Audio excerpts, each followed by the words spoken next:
Okay, my beef rendang, Joe. I'm gonna get started by cutting the beef. Can you do me the onions, quite small, chopped, garlic, minced ginger, get that all ready quite quickly. Okay. I'm What cuts are you using using? a beautiful tri-tip. Okay. Oh, I love a tri-tip. I love tri-tip. This makes me think of New York. They love a tri-tip. They do love a tri-tip. So it comes from the loin on the cow, so the sirloin. It's almost the extension of that cut. But it's such a beautiful piece of meat.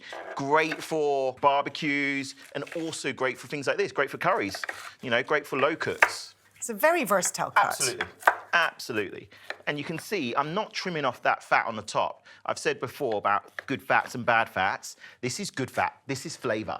You know, it's gonna render down and give a really nice beefy flavour to this curry.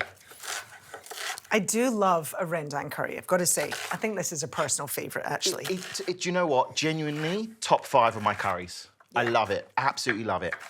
And I don't actually cook it enough because the real recipe, the full recipe, it's a labour of love. It is quite time-consuming. But the recipe I'm showing you today, I'm using a gorgeous rendang paste. So it makes it so much quicker. I'm a fan easier. of this paste, actually, and worthwhile just saying, if you're following a gluten-free diet, I do love that lots of IAM's products are gluten-free, and this is one of their gluten-free pastes. You know, nothing nasty's added to it, and they're really authentic. Yeah, they are. I think you get great flavour from them. They are. They're beautiful. Like, I've always got a few lying around in the cupboard for when I'm having one of my lazy cooking days. I'm so glad you have those. Well, we all do, It's not Joe. just us mere mortals. You grab this onion. Go for it. All right, so I'm getting the onion, the garlic, the ginger straight in the pan first. Sweat that off, get it nicely caramelized.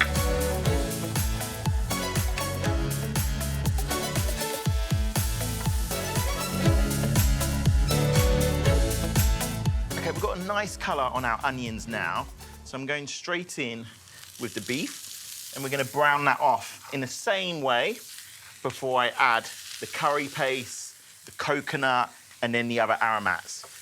Do you know, one of the things I love about this, Joe, or Malaysia, like, they're really influenced with their curries by India, you know, which is why you've got that, you know, very sort of similar style to making the curries, with the onion, the garlic, the ginger as their base, and then, you know, your paste. Have you been to Malaysia?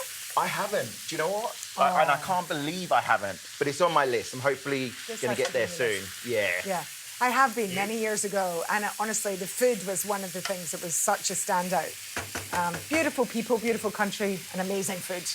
All right, just add a little bit more oil to this before I go on to the next stage. Now I'm going to add this curry paste. I'm going to be quite generous, 3 tablespoons. Joe, if you Look at that colour. I know, it's gorgeous, isn't it? Do I get to bash the lemongrass? You do get to bash the lemongrass. I know. You get a little excited sometimes, though, so let's try not cover the kitchen today. Okay. Oh, gentle, but I can bash gently.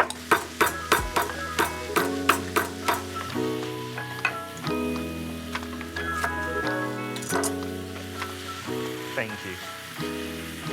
Okay, so once we mix that pretty much through, you don't need to cook it out for that long, couple of minutes, which has pretty much already been.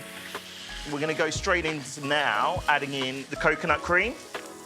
And I do just want to point out, you know how that coconut cream looks a little bit grey? That's because it's real.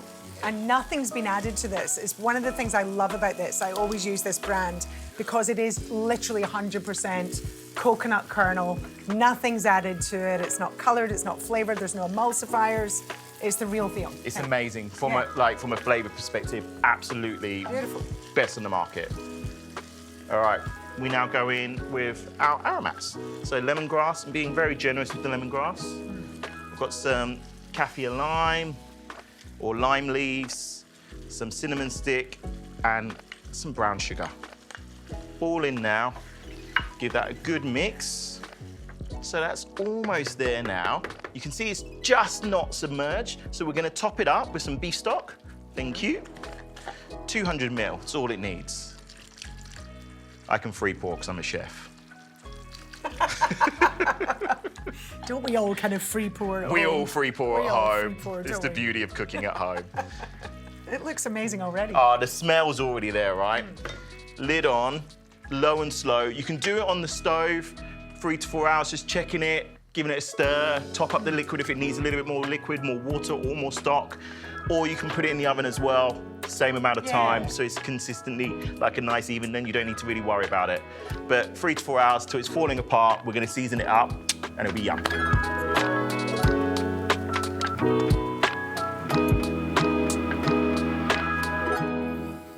Oh, look at that. I know.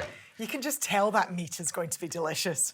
But you got a beautiful, thick curry sauce, the natural fat separation as well. It's part of a rendang, like you want that, it's beautiful. And with the tri-tip, you get that extra flavor as well. Just gonna season it up just a tiny touch. I would remove the cinnamon sticks at this stage as well. A little bit of pepper. And we're done, Joe. That's amazing. it. Yeah, I love a curry because you can put it on, especially if you've got like a slow cooker or something like that, you know. Yeah, I was just thinking this is also one you could put in the morning into your slow cooker and leave it to cook all day. Absolutely. Yeah. Put it on before you go to work, come home, it's done, you know. Would you like me to chop you a little coriander? Is that going on the top, or are you just going to rip it? Just rip it.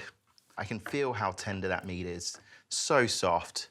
And you can use something like a chuck or brisket even for this, you know. Don't go for prime cuts, go for those secondary cuts. Bit better value, much more cost effective, and great for slow cooks. Good, wholesome cooking. And of course, what are you putting on the top here? crispy shallots. You gotta. Nice for a bit of texture, bit of crunch. Absolutely. A few sprigs of this coriander. Where's your greens, Mike? What greens? Is this it? Just the coriander? Just had it with yours. I don't need it with every meal. Look, coriander, it's green.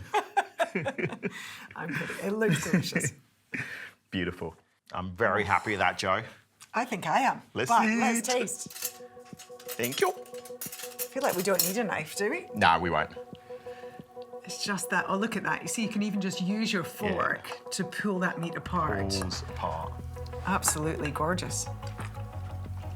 Oh, you nailed that. And do you know what? Using the ready-made AM paste, it's delicious.